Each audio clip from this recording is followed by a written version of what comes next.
Live, local, and talking about the teams that matter to you. This is Talkin Sports with Jim Shovlin on Fort Wayne Sports Station, 1380 The Fan and 100.9 FM. Brought to you by McMahon's Best One Tire and Auto Care.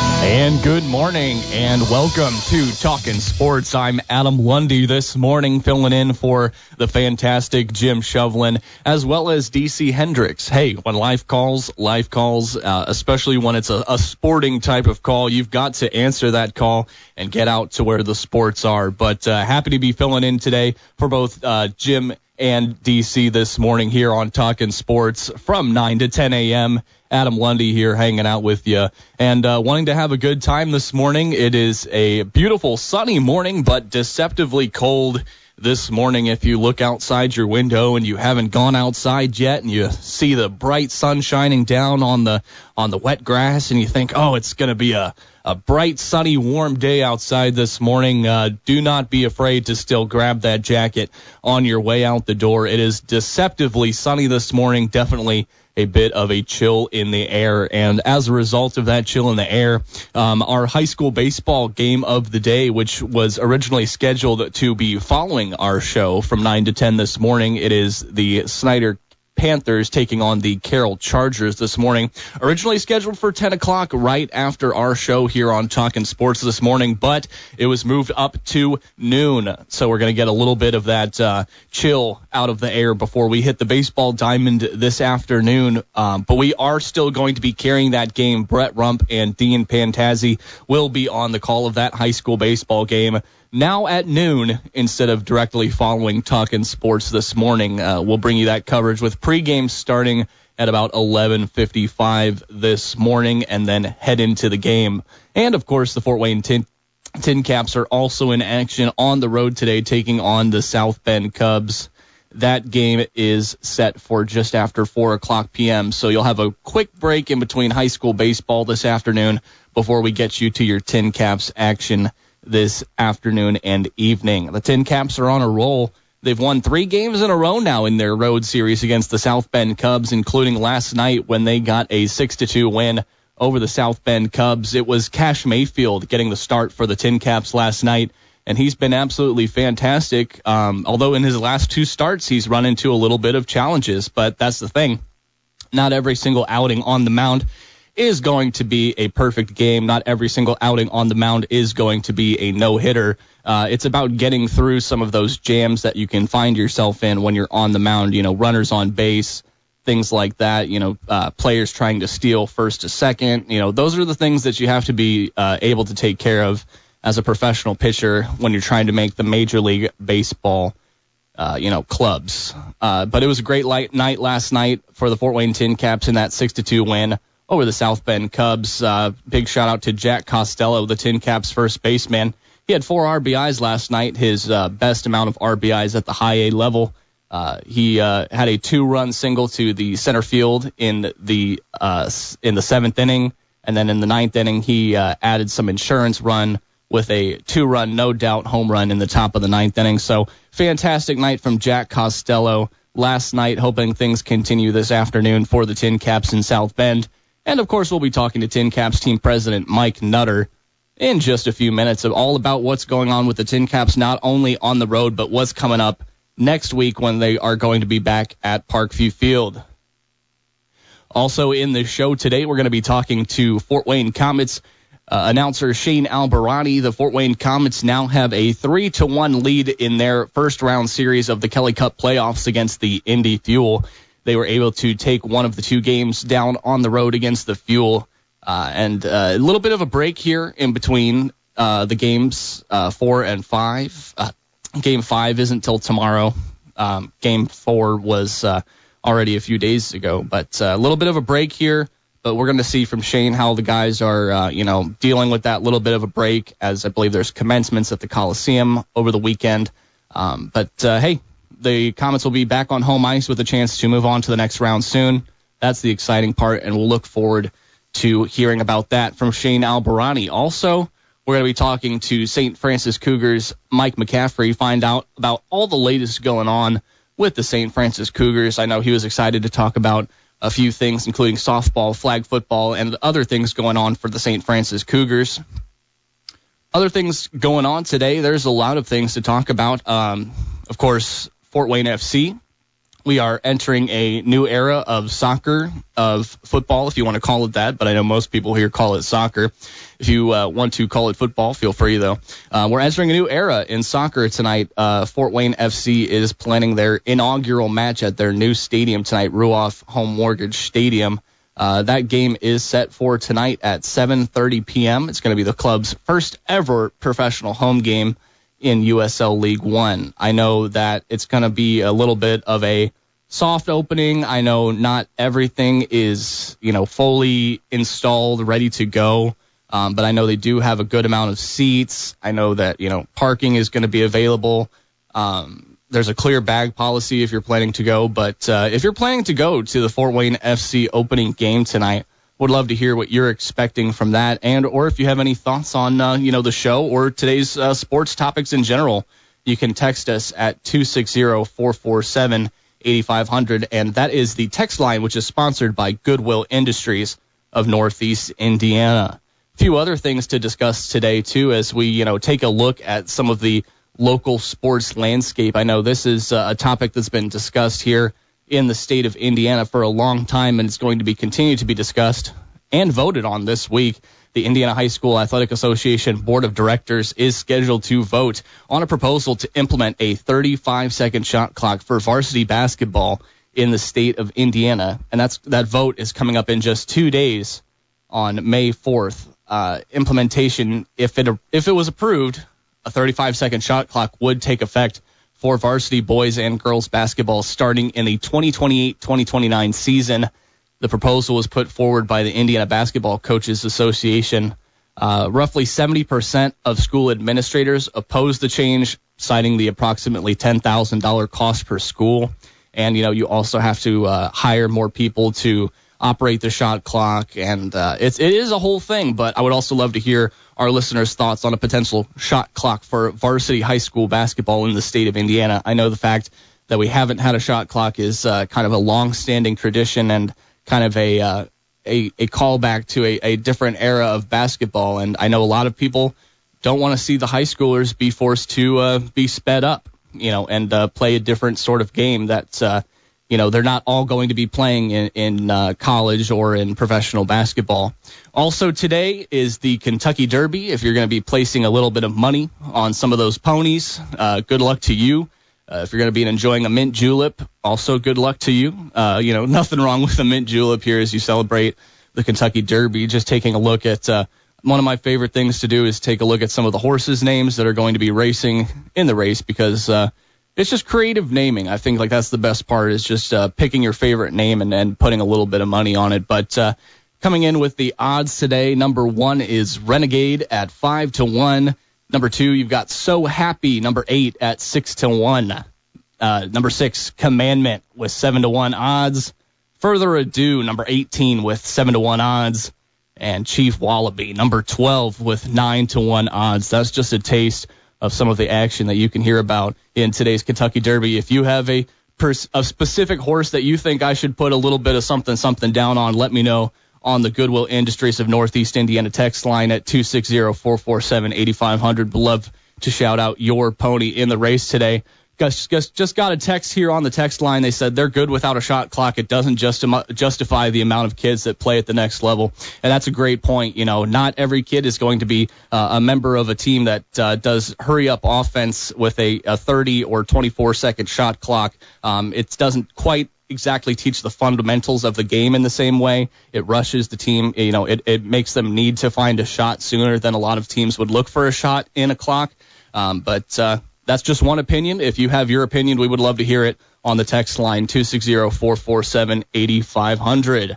So that's a look at what we've got coming up here on Talkin Sports here, as I'm Adam Lundy filling in for Jim Shovlin and DC Hendricks. And we're going to go ahead and take our first break here in just a minute. And when we come back, we're going to be talking to TinCaps team president Mike Nutter about all the latest with the Fort Wayne TinCaps, as they are on a 3-game winning streak on the road here against the South Bend Cubs. And they'll be back at Parkview Field next week. So that's coming up after this break. You're listening to Talkin Sports this morning with Adam Lundy on 1380 The Fan and 100.9 FM. Now back to Talkin Sports with Jim Shovlin on Fort Wayne Sports Station, 1380 The Fan and 100.9 FM.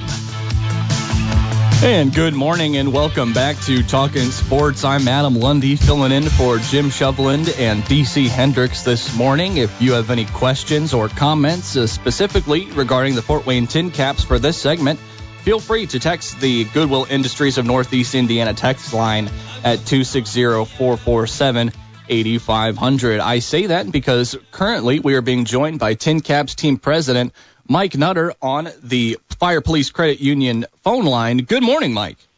Good morning, Adam. Great to be on with you. Thank you. Happy to be here doing a little bit of double duty this morning as we have a Saturday full of baseball for you here on 1380 The Fan, high school baseball at noon. And then later on in the day, we'll have some Fort Wayne TinCaps action. And, Mike, the TinCaps are on a roll here on the road.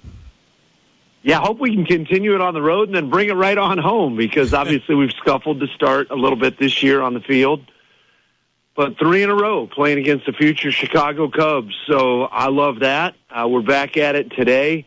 Yesterday was a great game from the standpoint of Cash Mayfield, our clear ace, former number 1 pick of the Padres, did not have his best outing that he's had with us.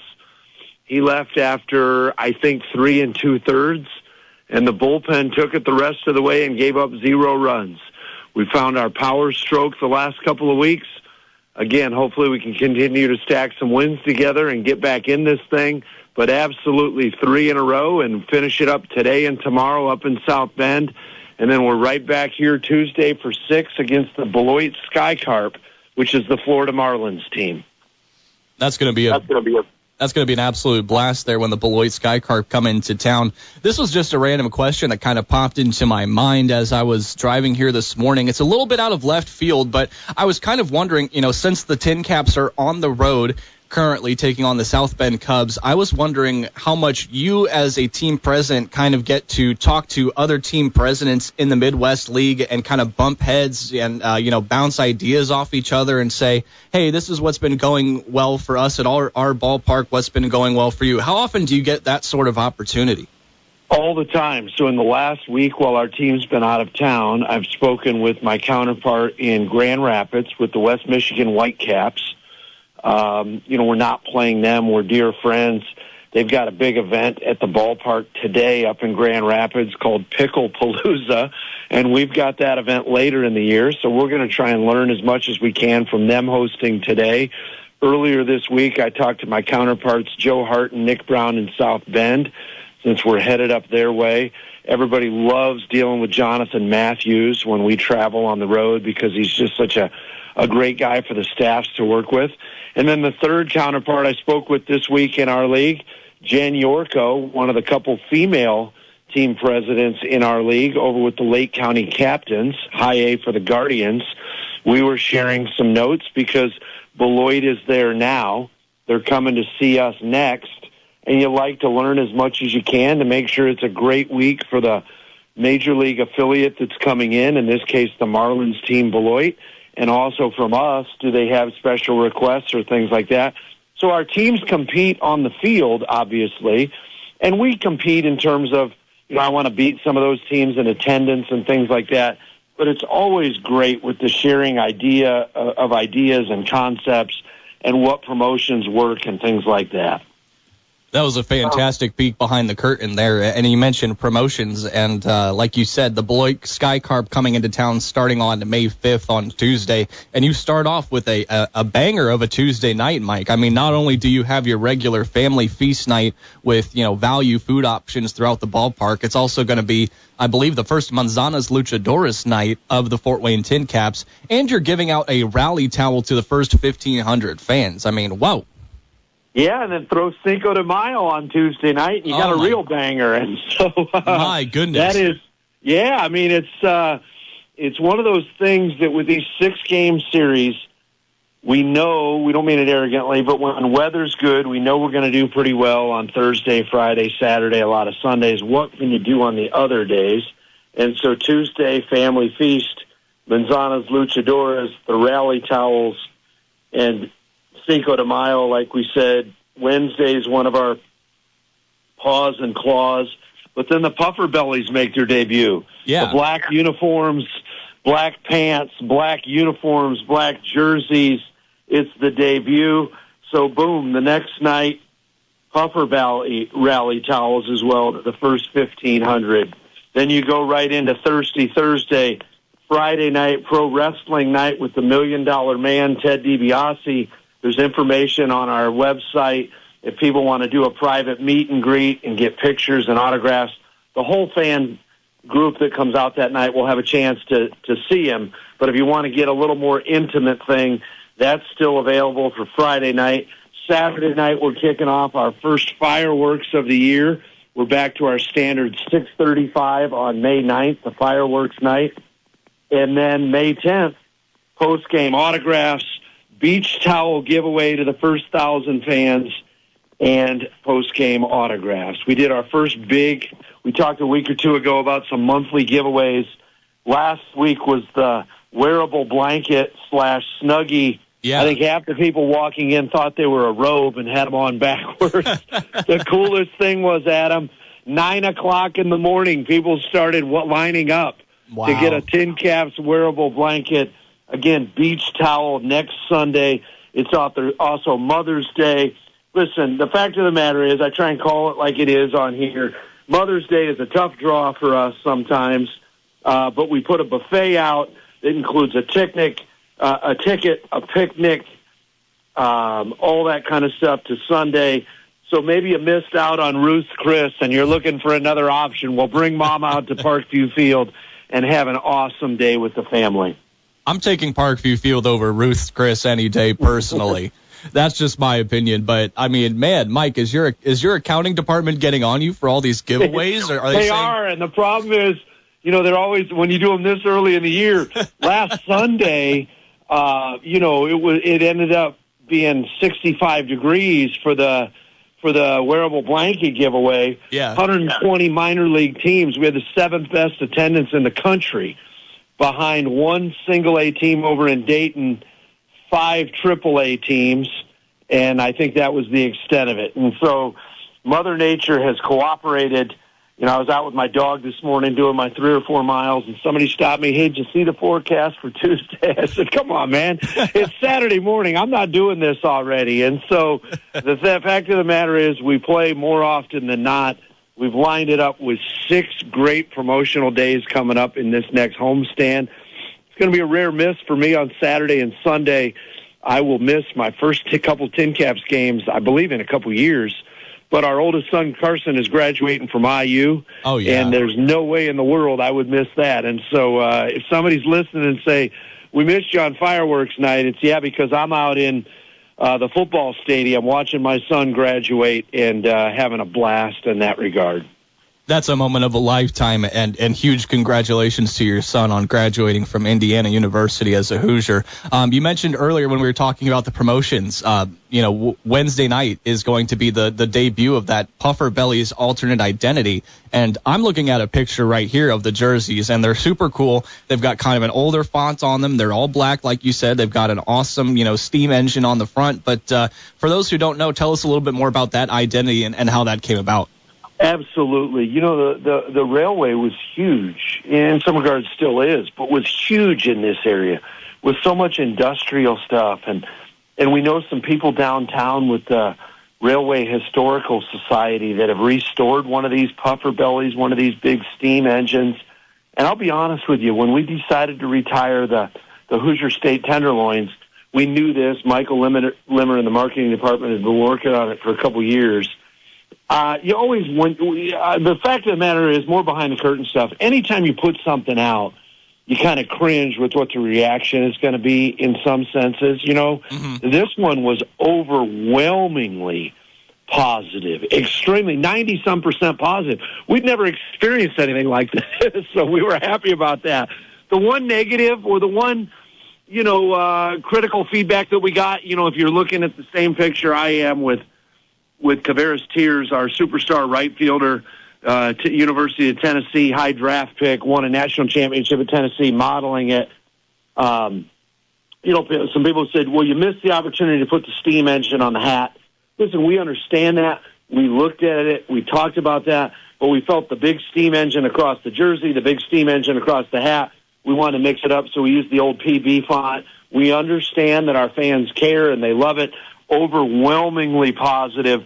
The reaction has been far greater than we could have imagined. And so many stories where people have said, hey, Dad worked on the railroad, Grandpa worked on the railroad, all this stuff that made our industry, pop in this part of the country. We're excited to kick it off on Wednesday. Going to be absolutely awesome.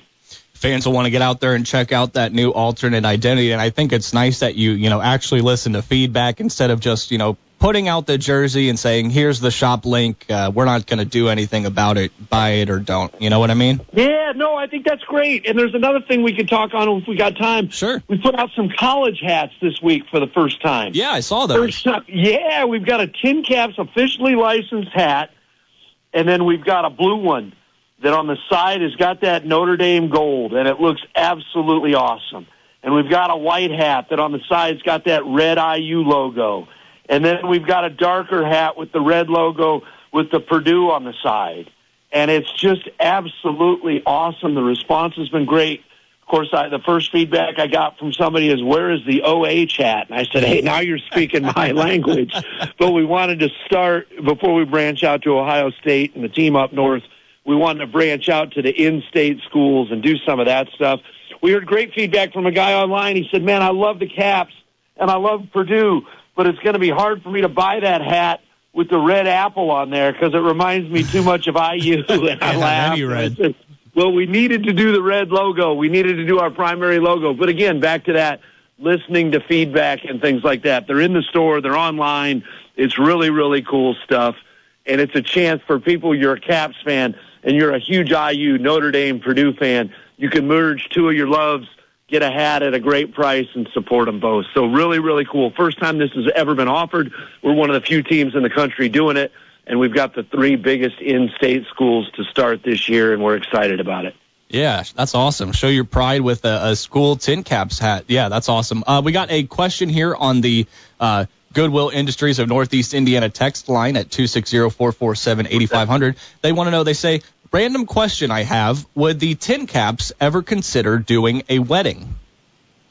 Well, we do weddings all the time, and so great question from people. I still think, even though the ballpark's 18 years old, I would argue or I would contend it's never looked better. But we will do probably... I bet Holly will do. Well, I think we still do the most non-baseball events of any minor league venue in the country, which is so awesome for the downtown hotels and restaurants and boutiques and stuff.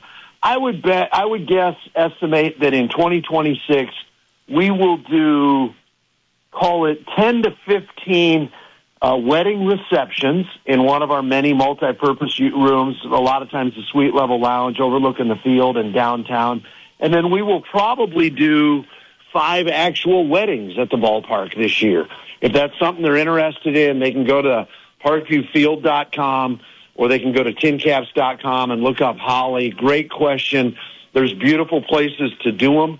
You can do it in the amphitheater out in center field. You can have the splash pad going. It's a beautiful setting. We've had people do one out in front of the front gates of Parkview Field with the backdrop of the ballpark right behind.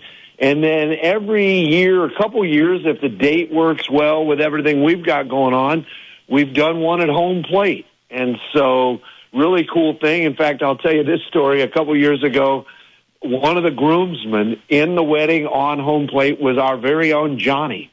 And so they asked if they did the wedding, could Johnny stand in the ceremony? And, Adam, those are my kind of diehard fans that we're looking for. Oh, yeah. That is awesome. So thank you for answering that fan's question. Let's go ahead and wrap things up for today, but really appreciate you coming on this morning, Mike, and looking forward to the home series starting again up on Tuesday here at Parkview Field. And, again, congratulations to your son on his graduation. Thanks so much, Adam. Have an awesome week, and we'll see you soon. You got it. That was TinCaps team president Mike Nutter catching us up to date on all the latest coming up with the Fort Wayne TinCaps coming up at Parkview Field next week. But in the meantime, like we talked about, the Fort Wayne TinCaps are on a roll on the road just up north in South Bend. They've won 3 in a row and will look to make it 4 in a row this afternoon. When we come back, we're going to be talking to the St. Francis Cougars' Mike McCaffrey about all the latest going on with St. Francis Cougars athletics. That is coming up after this. You're listening to Talkin Sports on 1380 The Fan and 100.9 FM. Now back to Talkin Sports with Jim Shovlin on Fort Wayne Sports Station, 1380 The Fan and 100.9 FM.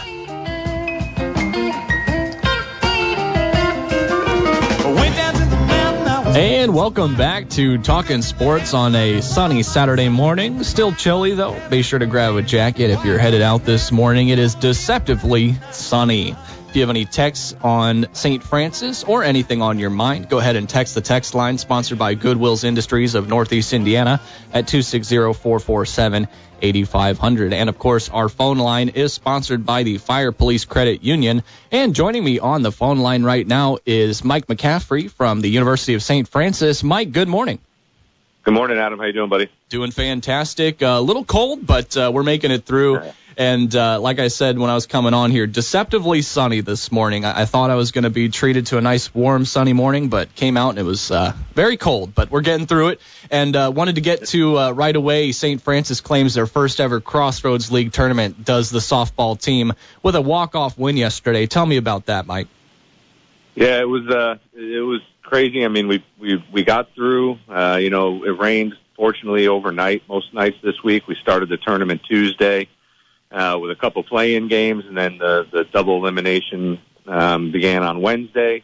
So we played Marion on Wednesday, Spring Arbor on Thursday, then turned around and had to play Spring Arbor again yesterday for the championship. Had they beat us, we would have had to play them again, but we're able to get the win at 2 o'clock. We went up 4-0, and then Spring Arbor, as they've done all week long, came back and tied it up at 4.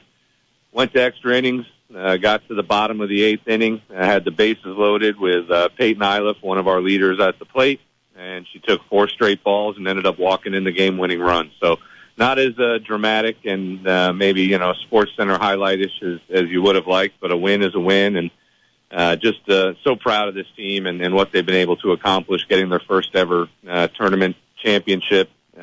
Went in as the 2 seed. Didn't lose a game. The only team in the conference that did not lose a game during the tournament. We won the 3 games we had to claim the title. So hats off to Coach Bolin and that crew and what they were able to accomplish. They set this as a goal a couple years ago, and by golly, they went out and got it done. So now we just sit back and wait to see where they send us for the opening round of the NAIA National Tournament. And I think that selection is Wednesday. We'll find out. Yeah, super awesome season. Obviously, record wins, 400 for Coach Bolin, NAIA leader in home runs, and Abby Robakowski, who got another one yesterday. An unconventional one for her, probably. It was an inside the Parker, where she normally bangs it over the fence. She motored her way around the bases and got an inside the park 3-run homer yesterday during that 4-run inning. So it was a fun day over at the softball field at West Indoor Field, and just happy for these kids that they're able to experience this. Yeah, and you said, it might not have been the most dramatic highlight to win the game, but the plate discipline and, mental effort it takes to come up to the plate with 2 outs and the bases loaded, and to just keep the bat on your shoulder when the pitches are coming to you outside of the zone. That's a lot of mental discipline to just, let it happen and let the run come to you. So credit to her for drawing that 4-pitch walk to win the game. Yeah, no doubt. And I know she wanted to swing. She's a gamer. She's one of our leaders, and I know she was anxious to get that thing off her shoulders. And then she had Abby sitting in the on-deck circle, and I was sitting next to one of our coaches watching. I said, well, I don't know why she's got a bat in her hand. It's over one way or another. The inning is going to be over one way or another after this because the bases were loaded with 2 outs. So either they're getting out of the inning or we're getting out of here with a championship. So fortunately, it fell our way, and we were able to celebrate a little bit yesterday on the diamond. Absolutely. And also, things going on at St. Francis. We're waiting for the National Invitational, I believe, for the women's flag football team to get going. Yeah, that'll start Thursday down in Bradenton, Florida. So they're heading out, I think, Monday or Tuesday. And then it is a double elimination as well down there. So we will play the number 1 seed Warner out of the Sun Conference down in Florida, who we played earlier in the season, and they've just been steamrolling people. I mean, I think their average margin of victory is somewhere around 40 points. So we're going in as the 8th seed out of 8, but regardless, first-year program, only one there to make it to the final 8 out of the entire NAIA. So TJ Williams has done a phenomenal job. He's got some great recruits. He's able to put together game plans. He's able to compete with the best of them. So we're going to go down there and give it a shot, and we'll take on the best team in the country first, and then see what happens after that. If we can shock them and stay in the winner side of the bracket, that'd be fantastic. But if not, we'll try to motor our way through the loser bracket and come out in a championship game. But it'll be a fun 2 or 3 days down there in Florida for the team, and just excited they get to experience something like this right off the bat. No question. For right off the bat, having this level of success for your flag football women's program, I think is absolutely huge. And, just being able to, get to go down to Bradenton and compete in the NAIA Women's Flag Football Invitational in Bradenton, that's a huge honor. I know we don't like consolation prizes in athletics necessarily, but it is a huge opportunity just to be able to, be a part of this, rapidly growing sport in women's college athletics. Yeah, I mean, we were the first in Indiana to do it, so obviously to come out here and to do this is going to help bolster us in the recruiting process as other teams start to establish their own programs. And I know next year we'll have Indiana Wesleyan and Defiance are going to have flag football programs, so we're kind of working with them and working with some of the teams a little south of us and trying to figure out maybe a conference affiliation for next year, because we want to make sure we get locked into a conference, but right now the Crossroads League doesn't have enough to have it as a conference on its own, conference sport on its own. So we're going to talk to some teams in the region and see what we can do about maybe putting together a little Midwest conference for us for next year to get some affiliation and to get that automatic bid that we got this year, because that was huge for us to be able to get the automatic bid, to partner up with 5 other teams, host our kind of East Regional last weekend down in Indianapolis, and to be able to come out on top and beat Milligan in the championship game down there to clinch our spot and not leave it up to a selection committee. It was fun. So yeah, it's going to grow. I think there's over 50 teams already anticipated for the NAIA next year, so that's going to keep going. And I would anticipate 10 to 15 teams every single year getting added until we're up into that 70 or 80 number, and then it'll be a championship sport for the NAIA. But yeah, it's been a fun year, and we knew what women's flag was going to do as far as kind of bringing some excitement and bringing some new students to the campus that maybe wouldn't ordinarily have come here. But to have the success on top of it's been tremendous. It's fun. Yeah, I think successful years like this in inaugural years are the things that are huge and that go towards growing the sport. Before I let you go, Mike McCaffrey here from St. Francis. Just want to catch up on anything else that's coming up here with the Cougars. Yeah, so the track and field outdoor championships were yesterday. Finished up at Indiana Wesleyan yesterday, so now we sit and wait for the nationals here in a couple weeks. But ended up getting a school record in one of our relays. Our high jumper Drew Boggs, who's been breaking records all year, ended up finishing 7th in the conference. So went down and competed and had some good showings, and didn't have the team results that maybe we were hoping for. But when you don't enter a ton of kids in a lot of events against some of the big dogs in the Crossroads League like Marion and Indiana Wesleyan and some of them, then you just kind of pick and choose your events you're going to go after and try to have some success. And we've been able to do that again this year. So excited to see them get ready to go. So we'll have track and field, softball, and women's flag still playing. Baseball ended their season yesterday in the tournament against Spring Arbor up at their place. So everything's kind of wrapped up except for that. Women's golf will finish up their season here starting tomorrow. They're going to head down to Southern Indiana and play in the conference championship. So after that, we'll just have softball and women's flag and track and field rocking and rolling. And today heading over to the Coliseum for graduation. So another fun moment for all of our students and student athletes to celebrate the milestone that they came here to achieve. So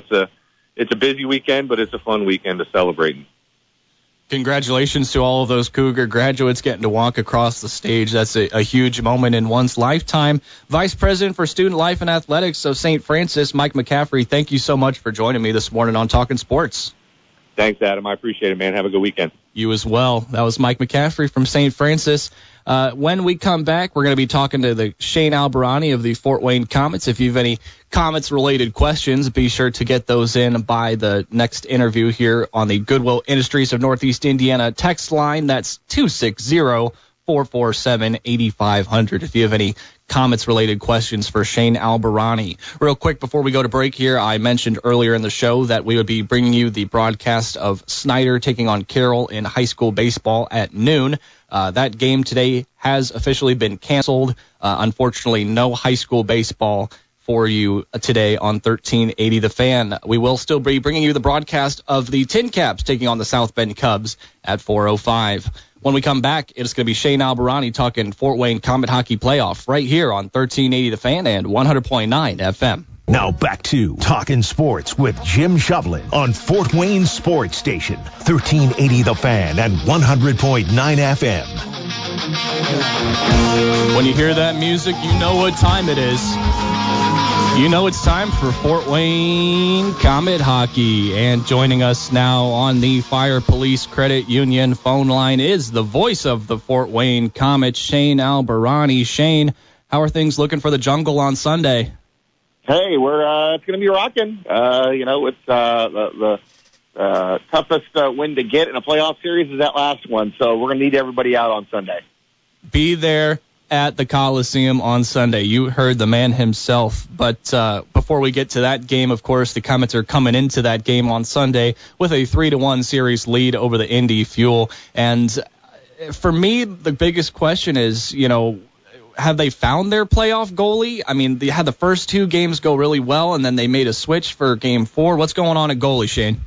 It'll be whatever Coach Calicky feels, because both goalies are pretty much relatively the same. You can go either way. They went with Nathan Day the first two games. They threw a shutout, got a win in Game 2, and, he decided, I think the logic was, Sam Jansson's been so good on the road, but Nathan Day has won 2 straight games, or actually 3 straight, counting the regular season closer there.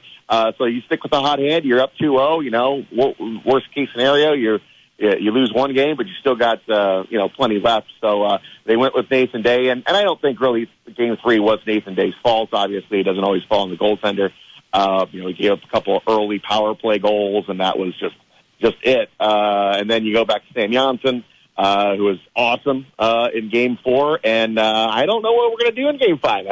I'm kind of perplexed myself, so I guess we'll find out when we come out of the dressing room on Sunday.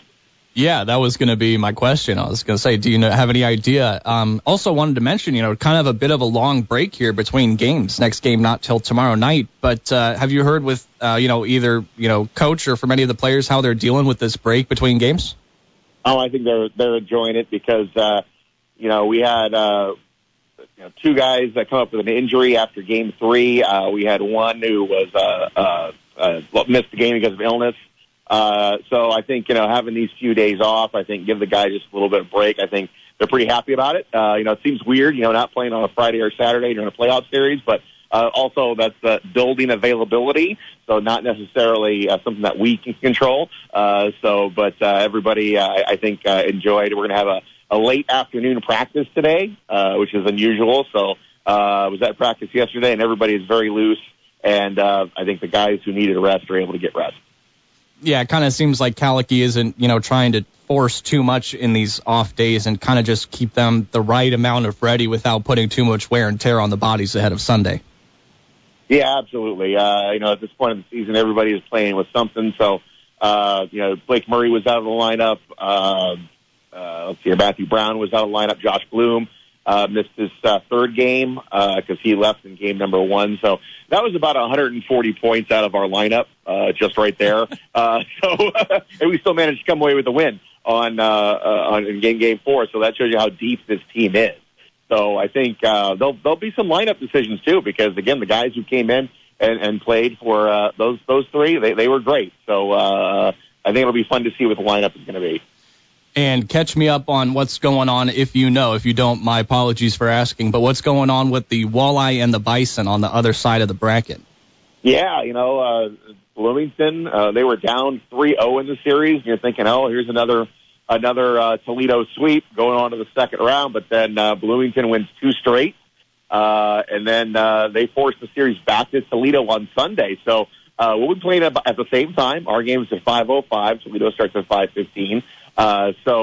We might know our next opponent if we if we get a win on Sunday, maybe we won't. Maybe we're both going to be still playing. But, yeah, you know, we're up 3-1. You know, they're 3-2. We hope to, again, wrap up the series. And we'd also get another long break because it doesn't matter who we play. I don't think it would start until Mother's Day, until May 10th. So, yeah, it's just craziness when you get into the playoffs, you know, just with the building availabilities where you just kind of have to get the dates you can get. Yeah, I was going to say, so there's no real point then in rooting for the Bison to force a Game 7 if they're both going to start on the same day for the next series regardless. You know, sometimes like in the NBA, if a team finishes one series earlier than the other side of the bracket, they get a few extra days off than they would have had the other side finish their series as well. But it sounds like regardless, it's all going to start on the same day for the next round. Yeah, it's because the Komets do have home ice. They won the division, so that it will start here in Fort Wayne, so you got to wait for that first date to open, and you can't really root for Toledo. We're Fort Wayne, you can't do that. So you're hoping that they go to a Game 6 or a Game 7, and maybe even shock the world and come all the way back and all that. But we just need to worry about Sunday. That's all we got to worry about. So and then Game 6 will be back in Fishers if needed. Then Game 7 Fort Wayne on Wednesday. Fantastic stuff, Shane. I want everyone to go out there on Sunday to the Allen County War Memorial Coliseum, root on the Komets as they look to close out that series. Shane, thank you for joining me this Saturday morning. Have a fantastic rest of your weekend and have a great call tomorrow night. Thanks a lot, Adam. Appreciate it. Absolutely. That was Shane Albahrani of the Fort Wayne Komets. And that's going to go ahead and wrap things up today on Talkin Sports here on 1380 The Fan and 100.9 FM. Want to give a big thank you to those who joined me this morning on the Fire Police Credit Union phone line. Thanks to TinCaps team president Mike Nutter. Thanks to Mike McCaffrey of the St. Francis Cougars, and we just spoke to Shane Albahrani of the Fort Wayne Komets. You heard the man. Get out there to the Coliseum tomorrow, and let's watch the Komets win this series against the Indy Fuel. That'll do it for me. I've been Adam Lundy, filling in for Jim Shovlin and DC Hendricks on Talkin Sports on 1380 The Fan and 100.9 FM.